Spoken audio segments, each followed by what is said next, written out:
Franklin Ward's old Ford pickup was gone, and in its place, a paper notice flapped in the desert wind like a personal insult.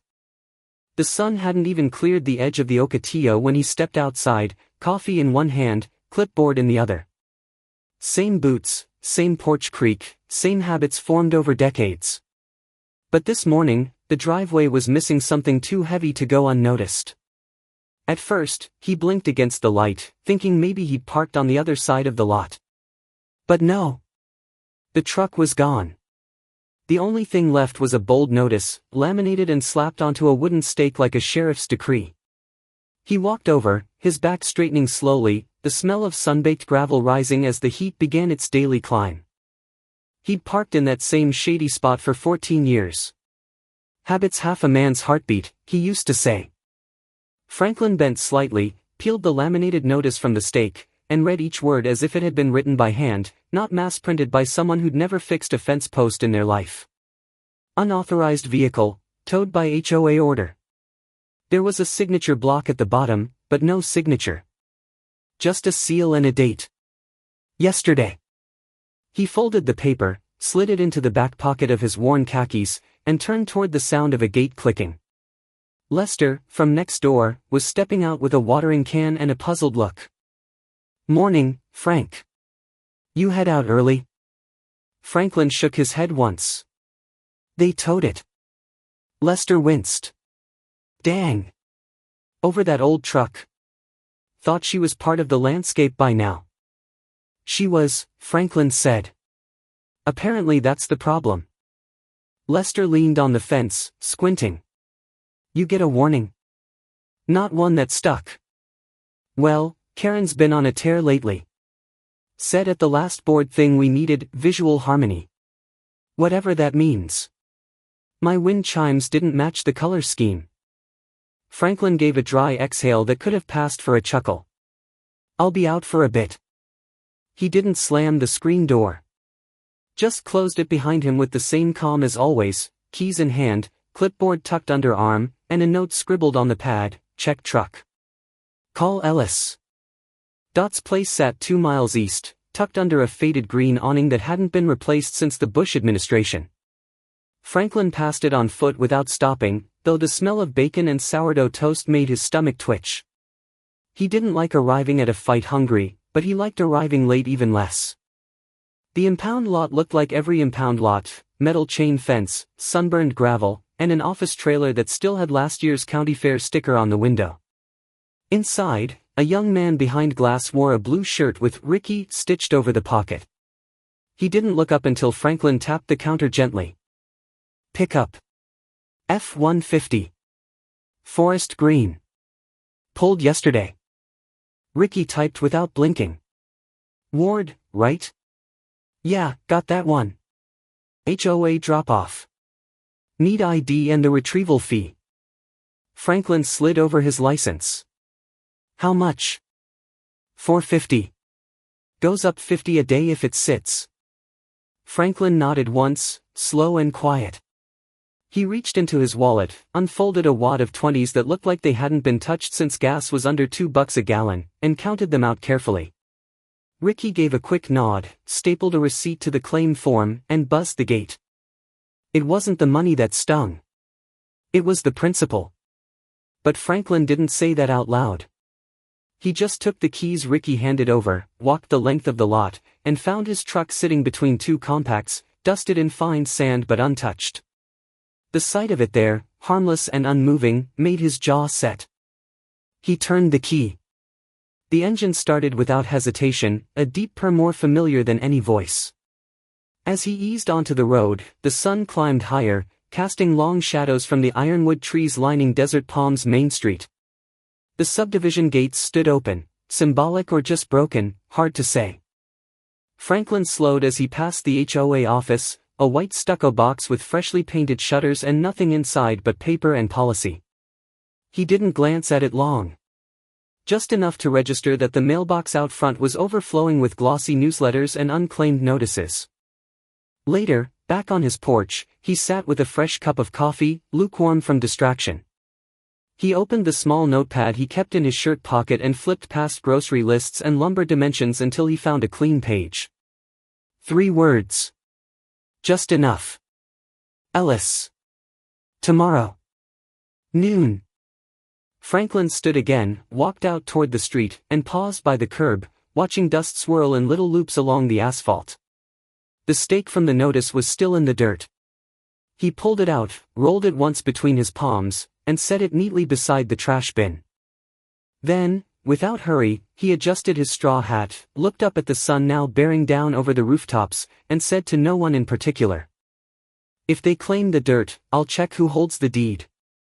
The county records office smelled of dust and citrus floor polish, the scent of slow but steady justice. Franklin held the door a moment longer than necessary, letting the cool air brush off the warmth that clung to his sleeves. The building hadn't changed in the decades since he'd first followed his father here, still the same humming fluorescents, the same bulletin board filled with outdated real estate flyers and community blood drive notices.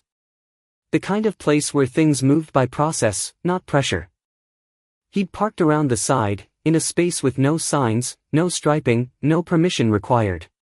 Just open gravel and a sagging Palo Verde casting enough shadow for the hood of his truck. It was still early, but the Arizona sun had already started doing what it did best. Franklin remembered another visit here, years ago, when his father fought to preserve an alleyway behind their old place. The neighbor had tried to block it off with a new fence. It wasn't about convenience, his father said. It was about lines.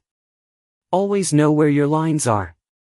Inside, Cheryl sat behind the counter, fingers painted coral pink, tapping a keyboard like it owed her money.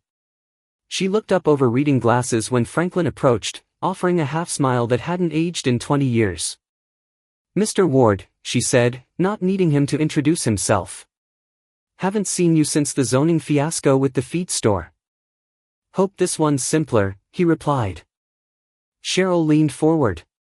"Well, you've still got that same look on your face. Like something needs fixing but you're hoping someone else noticed first." He passed over the parcel number he'd jotted down from the towing receipt. She squinted at it, nodded, and turned back to her screen. "You here alone?" she asked without looking up. "Ellis is meeting me," he said to get started. "Of course he did," she said, shaking her head fondly. Ellis Denton arrived with the same old briefcase he'd carried through 4 decades of public notary work, now more faded than brown. He nodded at Cheryl, then at Franklin, and wasted no time with pleasantries.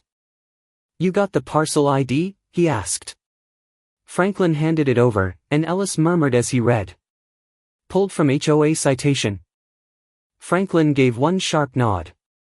Ellis said nothing more as Cheryl printed a stack of documents the size of a church bulletin. Together, they moved to a side table with laminate peeling at the edges and sat under a flickering light that hummed like it was trying to finish a sentence. The records were dense, but Ellis read fast, lips barely moving. After several minutes, he tapped a line in the margin with his pen. "Here. HOA requested easement authority in 2019. Denied. County retained control." Franklin scanned the section. "So, it's not theirs." Ellis nodded. "Technically, it's open for private sale. If you want it." He didn't reply immediately. Just let the words settle in the air, weighted and deliberate. "You'd need a transfer application. They'll want it signed in person," Ellis added. Cheryl returned with another printout. "You'll need Form 14B. And a check." Franklin didn't ask how much. He reached into his breast pocket and pulled out a folded envelope, paper thick with the ghost of ink. Inside was a personal check already signed but left blank, just in case the world handed him something unexpected. As Cheryl made copies, Ellis leaned closer. "You sure you want to stir this up?" "They stirred it first," Franklin said. By the time he stepped back into the sun, the deed transfer was filed and receipt stamped with the raised seal of the county clerk. He stood on the steps for a moment, the heat rising off the pavement in soft, shifting waves. The town didn't look different, but it felt quieter somehow. Back at Dot's place, the lunch rush was building. Franklin didn't go in, just raised a hand to Dot through the window. She waved back, apron streaked with flour, a slice of pecan pie already waiting under the glass dome. He'd return for it. Later. Driving home, Franklin's phone buzzed once, a rare event. He pulled over beneath a desert willow and read the email, subject, notice of recurrent noncompliance. Karen's tone, even through a screen, was unmistakable. The next violation, she warned, would result in revoked access to community recreation facilities. Language sharp as gravel and twice as grating. He didn't reply. The garage door creaked open just enough to let in a rectangle of dusty gold light. Franklin reached beneath the workbench, past a shelf of varnish cans and spare nails, until his hand found the old cedar box. Inside was a wooden plaque he hadn't touched in years, once used to mark boundaries for the neighborhood tree planting initiative. He blew the dust off and smiled faintly. He pulled out a can of deep brown paint and a stiff brush, laid the sign across 2 sawhorses, and began to work. By sundown, the wood had dried to a rich, respectful tone. The words, steady and straight, read simply. Private lot. Access by courtesy. On the edge of desert palms, a new sign went up, and an old habit began to crumble. The sign wasn't large or flashy, just a piece of sanded cedar mounted on 2 sturdy posts, hand-painted in thick, steady letters. Franklin had placed it early that morning, just as the sun broke the ridge. He didn't call attention to it. Didn't need to. Things like that had a way of being noticed, even when no one said a word. Across the empty lot, the Ocotillo shadows stretched longer than usual, like they too were adjusting to a change. A single folding chair sat under a patch of shade near the edge of the property, its back turned toward the street. Franklin eased into it with a mug of coffee and the sound of crickets still lingering in the dry air. He'd told Lester once, half in jest, I don't push back often. But when I do, I measure the board twice. This morning, he'd measured 3 times, just to be sure. The new fence posts were simple but straight. The boundary line, marked by gravel and low stakes, cut a clear edge where ambiguity used to live. Franklin had driven every one of those stakes himself, slow and precise, like setting cornerstones for a quiet rebellion. Later that afternoon, as the temperature leaned into the 90s, Franklin changed into a clean shirt and drove past the town post office. In the glove box was a sealed envelope addressed to the Pinal County Planning Office.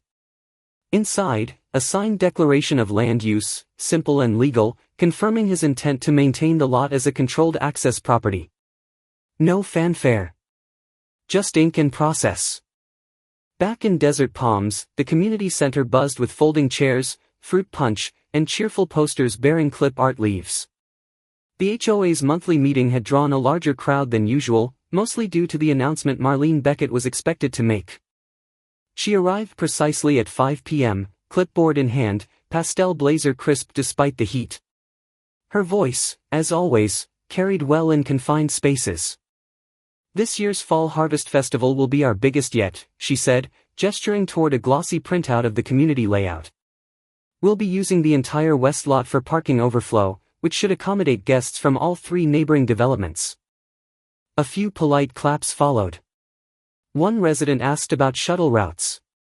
Another offered to coordinate with the bake sale committee. No one questioned whether the west lot was actually available. Marlene beamed.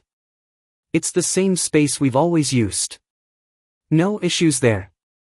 Outside, Jason stood with his hands in his pockets, glancing across the street at the freshly posted sign. He didn't say anything right away when he spotted Franklin walking up the path toward the diner next door. You did that yourself? Jason asked, nodding at the fence. Franklin glanced over. Needed straightening. Jason smirked. You know they've marked that whole area as parking for the festival. They didn't ask. Jason took a slow step closer. I got towed last summer. Left my hatchback near the mailbox, 2 inches over their chalk line. No warning. Just a letter and a bill. Franklin looked at him, not with sympathy, but with understanding. Then, quietly, he pulled a manila folder from beneath his arm and opened it to a page marked with his own signature and a county seal. Jason's eyebrows lifted. Wait, this is yours now. Franklin shook his head. Not mine. Just, no longer theirs. Jason let out a sharp laugh, the kind that startled a passing jogger. So the lot they depend on is yours now? Franklin folded the folder and tucked it away again. He didn't need to answer twice. That evening, as the sun began to sag behind the desert ridge, Marlene stood at the western edge of the lot with 2 volunteers and a spool of plastic bunting. They had just finished hammering a stake into the dry soil when she turned to admire the newly hung banner, "Festival Reserved Parking," in bright, cheerful orange letters. Across the street, the slow, steady sound of a hammer rang out. Franklin stood by the last fence post, tapping the top of it with finality. The wind lifted slightly, catching the edge of the paint he'd applied earlier that day. He stepped back, looked at the sign one last time, and spoke softly enough that only the breeze heard him. Respect is a two-way street. The fall harvest flyers arrived like early autumn leaves, everywhere, unavoidable, and not quite welcome. Franklin found one tucked under the flap of his mailbox just past sunrise, the bright orange paper stiff with optimism. It fluttered slightly in the breeze as he pulled it free, scanning the neat fonts and cheerful clip art of pumpkins and hayrides. The parking map on the back was what caught his eye. There it was again, Lot D, highlighted in yellow with arrows pointing toward it like it had always belonged to someone else. He folded the flyer once, then again, and slipped it into the inside pocket of his flannel shirt. No need to post it on the fridge. Jason stopped by just after noon, his truck pulling in with a familiar rattle that had become its own sort of greeting. Franklin was smoothing a new layer of sealant across the top rail of the fence when he looked up. "They're still printing that lot on the map," Jason said, not waiting for a hello. "Karen must really think no one's paying attention." "She's half right," Franklin replied, wiping his hands on a shop rag. Jason pulled out his phone and held up a paused video. "Remember this?" he asked, pressing play. The screen showed last year's fall harvest, shaky footage captured from a low angle. Marlene was in mid-scold, standing over Jason's mother, who sat quietly in a folding chair that didn't match the standard-issue beige ones lined along the lawn. "You're disrupting the visual unity," Marlene said, voice sharp. The camera wobbled as Jason replied something off-screen, and then the clip ended. Franklin gave a short nod and handed back the phone. "Seems unity's always someone else's problem." Mavis came by a little later, as she often did when the days cooled and her baking mood struck. She wore her usual denim sun hat and carried a foil-covered dish wrapped in a kitchen towel.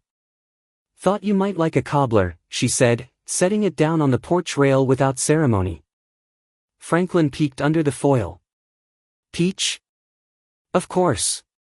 She paused, looking past the fence line at the vacant lot behind it. "They marked it again. Right on the flyer." "I saw." She shook her head, quiet for a moment. "I'm not sure if they even remember who built this place anymore." Franklin didn't answer. He just looked down at the peach cobbler, then toward the lot, and finally at the sealed envelope on the workbench beside him. The name on the front was handwritten in ink, neat and square, Desert Palms HOA Board. He had used a fountain pen, the same one he reserved for contracts and condolences. That evening, as the light began to shift and shadows lengthened across the gravel, Franklin placed the envelope gently into the community mailbox marked administrative. He didn't linger. The decision had already been made. The letter inside was short and firm. 3 paragraphs. No bold print. No exclamation marks. Just clarity, typed and signed beneath the faded watermark of a property line diagram from the original subdivision plan. Permission to use private lot respectfully denied. At the community center, Marlene opened it just before the meeting began. Her hand paused halfway through the first sentence, her eyes narrowing. She folded the letter slowly, smoothing the edges twice before tucking it back into its envelope. The room was half full already, volunteers stringing paper leaves across the windows and checking name tags. Marlene lifted her clipboard and turned toward the cluster of chairs with a smile that didn't quite reach her eyes. "It's just a formality," she said. Saturday arrived with sunshine, music, and nowhere for the cars to go. By 8 in the morning, the smell of kettle corn was already drifting through Desert Palms, carried by the dry breeze that hinted at a late October scorcher. Tables were set up in tight rows beneath striped canopies. Plastic pumpkins lined the walkways, and speakers mounted on folding chairs played country hits from 3 decades past. Kids ran barefoot in the grass with face paint still drying, while parents hovered near the pie contest judging table, sipping cider and smiling too tightly. Cars rolled into the neighborhood like bees swarming a hive, expectant, insistent, and utterly directionless. Volunteers in orange vests pointed vaguely toward Lot D, but when the drivers turned that corner, they were met with 2 sturdy posts, a hand-painted sign, and absolutely no room for debate. Private lot. Access by courtesy. By 9:15, the backup stretched past the community pool, horns tapping in confused rhythm as SUVs tried to U-turn in streets too narrow to allow for pride. A few early arrivals had parked wherever they could, against curbs, on corners, even on the gravel apron near Dot's place. But most simply idled, waiting for instructions that never came. Near the edge of the festival setup, Marlene stood with a clipboard, blinking furiously beneath a sun hat too wide to be practical. A young volunteer whispered something in her ear and pointed toward the lot. "No signage," she snapped. "Then post something now. Direct overflow to the original section." The boy hesitated. "Miss Beckett. Mr. Ward's sign is up again." "What sign?" But she already knew. She shoved the clipboard into her assistant's hands and marched toward the lot in heels that sank slightly into the softening ground. Jason caught sight of her from across the park and raised his phone. Franklin stepped out from behind the low fence as she approached, his hat tipped slightly forward, one hand resting on the top rail. "This is private property." "I was never asked," he said evenly. Marlene's jaw worked like she was chewing her next words into shape. "The community has used this space for years." "As a courtesy," Franklin interrupted, "which expired when my truck did." She looked toward the backup on the street, at the families waiting, the volunteers fanning themselves with foam flyers, the camera in Jason's hand. Her voice dropped. "Then I'm calling the sheriff." "You can," Franklin said, "but I doubt he'll argue with the deed." And he didn't. Officer Ruiz arrived 15 minutes later in a town-issued cruiser, sunglasses tucked into the collar of his uniform. After reviewing the paperwork Franklin provided, photocopied, notarized, signed, and date-stamped, he gave a single nod. "He's the legal owner." "No warrant, no access," Ruiz confirmed, loud enough for everyone nearby to hear. Jason's live stream caught the entire exchange. He followed Marlene with his camera at a respectful but unrelenting distance as she turned on her heel and began the long walk back to the center of the park. Her hat tilted with the effort, her pace brisk but ungraceful. Jason whispered into the mic, "And here we have the HOA Queen's March of Shame," then added, #HOA Humble Hike, to the caption. By early afternoon, the hashtag had made it to several neighborhood Facebook groups and even a local satire blog. One viewer commented, "All that walking and still no humility." Franklin didn't see any of it until much later. He spent the rest of the morning setting up a folding chair near the lot's southern edge and hammering a second sign into place. This one was smaller, painted with a steady hand and a darker tone of brown. "Access by integrity, not entitlement." He didn't explain it. Just stepped back, looked at the line of parked cars wrapped around the block, and then returned to his porch. Mavis sat beneath the shade of a mesquite tree on the park's eastern edge, a paper plate on her lap and a slice of pumpkin pie balanced neatly at the center. Jason, still holding his phone, plopped into the chair beside her with a puff of dust. She forked a bite slowly, tasted it, and then said, she finally got to walk in someone else's shoes. Just didn't expect them to be this dusty. By Monday morning, desert palms smelled less like fall spices and more like overdue change. Gone were the sweet notes of cinnamon and clove that had lingered from Saturday's cider stands. In their place, the dry scent of paper, sun-warmed asphalt and something more subtle, restlessness. Flyers peeled at the corners of bulletin boards. Streamers hung limp and forgotten over neighborhood gates. And in nearly every household, a phone screen glowed with a now-famous clip of Marlene Beckett's long, dusty march back across the park. Jason's video had crossed 120,000 views sometime around dawn. A neighbor's niece posted it on a suburban satire site. The HOA Queen's March of Shame had been shared, captioned, and memed into a dozen versions. But beneath the laughter, questions began to simmer. Why didn't the HOA know the lot wasn't theirs? Why hadn't they asked? Who else were they ignoring? At Dot's place, the conversation hummed louder than the vintage ceiling fan. Franklin sat in his usual booth with black coffee cooling slowly beside a plate he hadn't touched. Dot refilled his mug without a word. She'd stopped asking questions years ago. Jason swung by on his lunch break, still wearing his maintenance uniform, phone buzzing with comment notifications. "You've gone semi-viral, you know," he said, sliding into the opposite seat. Franklin raised an eyebrow. "What's that make me? Half a virus?" Jason grinned. "Nah. Makes you the quiet kind of contagious." Franklin didn't answer. He reached into the inner pocket of his jacket and pulled out a folded printout. A scan of the property deed, neat and official. He slid it across the table without fanfare. "Neighbor on 5th wants to see it," he said. "Said he's got questions about those shrub height warnings." Jason took it gently, like it might unravel something if mishandled. "You're not saying much. Don't need to. Folks are asking the right things now." Across the neighborhood, Mavis moved from mailbox to mailbox, slipping cream-colored envelopes into the slots.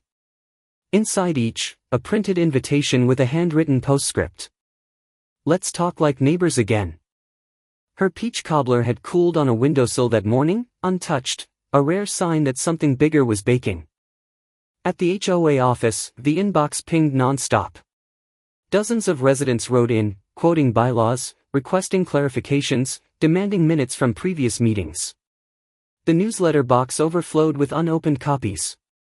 One had been scrawled over with a red marker. "Where's the courtesy in community?" Marlene closed her office door and turned on the AC despite the mild weather. Her fingers hovered over the keyboard, then moved to a bottle of water, which she opened but didn't drink. That evening, during a scheduled HOA board check-in, the usual tension thickened. A longtime member, Harold Weiss, cleared his throat partway through the meeting, interrupting a defensive monologue about miscommunication. "I didn't join this board to dictate garbage bins and folding chairs," he said. "I joined to help. Not to rule." He stood, removed his name badge, and left it gently on the table. The silence that followed wasn't angry.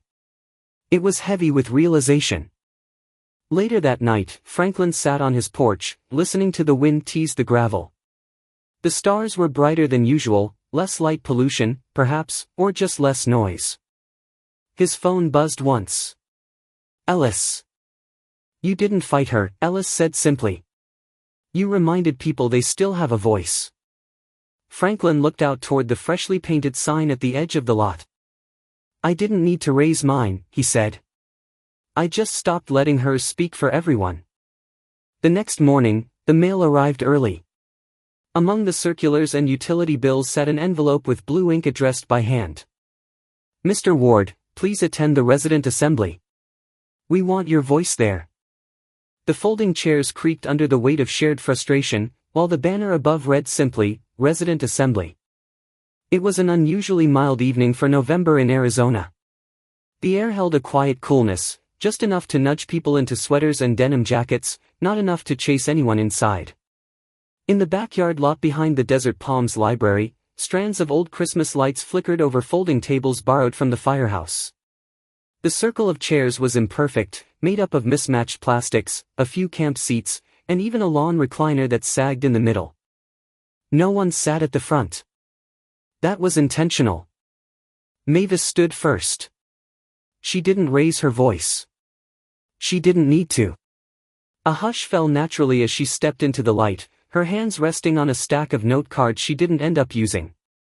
"I remember when this neighborhood didn't have a name," she began. "Just a dirt road, 2 mailboxes, and a dozen stubborn folks who decided to start watering each other's plants when someone went out of town. That was the first HOA meeting. No votes. Just neighborly sense." Her words lingered longer than they sounded, soaking into the air like slow rain. There were nods, Some soft smiles, and a few glances at Marlene, who sat stiffly 2 rows back, her hands folded over her purse. Jason stood next. He didn't speak, just set up a portable projector and queued up the clip, Marlene berating a quiet woman over a folding chair at last year's fall harvest. The audio crackled but was clear enough. "You're disrupting the visual unity." No one laughed. Not this time. When the video ended, Jason stepped back, letting the silence carry what he couldn't add. Then Ellis's voice joined through a small speaker perched on a plastic table. His image, blurry but steady, appeared on a laptop screen surrounded by paper plates and a bowl of mints. Per Arizona Revised Statute 33-1812, Ellis read calmly, "A homeowners association may not exercise regulatory authority over property not explicitly included in the recorded covenants." He paused. Translation: if it's not in their rulebook, it's not under their rule. Heads turned toward Marlene. Her lips pressed tight, but she said nothing. Franklin hadn't spoken all night. When he finally stood, it was without any cue. He walked to the center of the circle and placed 2 items on the table. One was a manila envelope containing the scanned deed to the lot. The other, an aged, hand-painted board his father had once mounted at the edge of their first shared garden. Respect before regulation. He didn't explain either. And he didn't need to. A long moment followed. No one coughed. No chair shifted. Just the sound of crickets in the hedge and the faint buzz of the string lights above. Then, from the back, someone called out, "Do we vote?" A cardboard box was passed forward. Slips of paper, pens. No rush, no chaos. When the last vote was counted, Jason read the tally aloud. 37 in favor of dissolving the HOA. 5 against. 4 abstained. Marlene didn't flinch. She stood, walked to the table, and removed the small metal HOA badge from her lapel. She set it down gently. Not a slam. Just release. Then she left. No one followed. No one clapped. It wasn't a moment for victory. It was a moment for breathing. Mavis approached Franklin, her hands tucked into the sleeves of her cardigan. She stood beside him for a long beat, then leaned in close and whispered, "Now let's build something worth staying for." The new sign read, "Desert Palms Commons, shared by trust, not by force." It was carved by hand into salvaged pine, the letters steady and shallow, just enough to catch the morning light. Jason had helped stain the wood 2 nights before, while the last of the birdhouses dried on old newspapers spread across Franklin's porch. Now, the sign stood at the corner of the newly cleared lot, once contested, now simply, present. No fences. No ropes. Just an open space and a sense that it belonged to no one and everyone. The sun rose slow and gold over desert palms. A Sunday kind of morning. Church bells rang faintly from 2 neighborhoods over, and a kettle whistled in Dot's place down the road.